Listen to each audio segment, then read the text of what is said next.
Hello guys, so today I want to take the time to start the video by telling you guys short what I'm going to talk about. So I'm going to talk about a setup I took today, as you guys see on the screen. The second topic I want to bring up is that I'm really grateful for you, each one of you.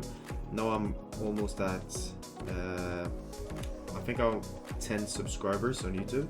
So I'm really happy for that. I appreciate you all guys taking time to watch my videos, and I hope you guys find something in the videos that makes you learn something new, or there is something that helps you sharpen the edges and to get a better trader and to reach your goals. So let's hop on to the charts. As you guys see, this is the setup. I will remove all my indicators and drawings, and I want to take the replay bar play tool to go back and look at this setup. So we'll go back to yesterday actually, when the market first flushed down. So I've been looking at NASDAQ and there was kind of significant things that I was seeing. The first thing was this imbalance. That's alright. The market could take some long time to get back to these imbalances. But the thing that caught my eyes really fast was this liquidity buildup, where the market started to build up a really open liquidity, where you see that the market is bouncing each time it hits this. What this really means is that there is a lot of orders resting here. People who trades retail, people who trades other kind of strategies. And this, for the banks, this looks like liquidity. Liquidity means that there is money resting, ready to be cashed out, these things. And the banks use this to their own benefit, right? You see the last push reaction from this zone was positive, right? But the market flushed.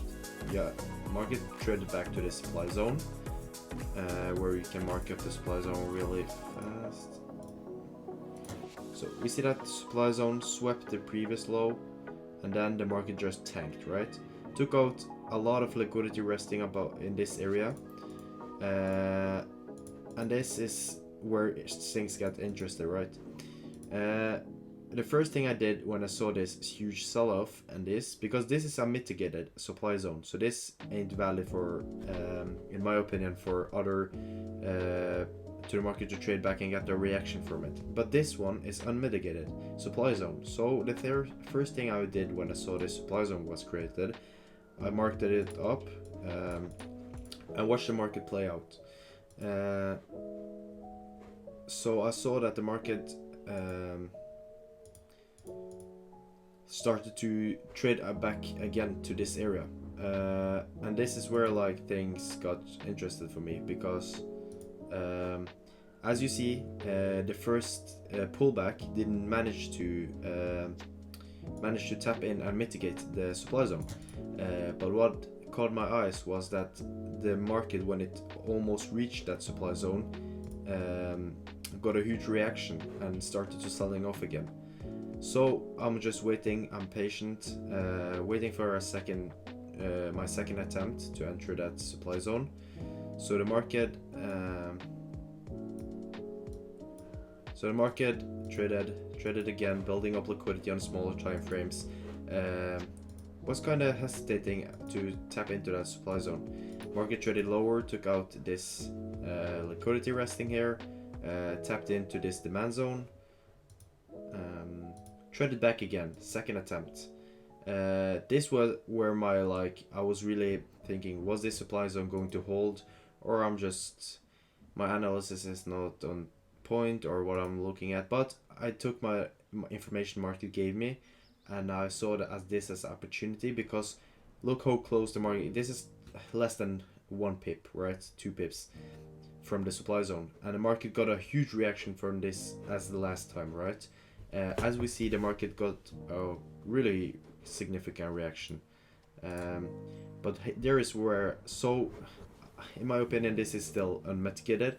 That means that this is still a valid supply zone. So I marked it up with my tool, and I went for a confirmation entry on the 50%. So I marked up, this is a short position, and I took the this. I always take like 1 pip under the 50% just to be sure that I'm tagged in.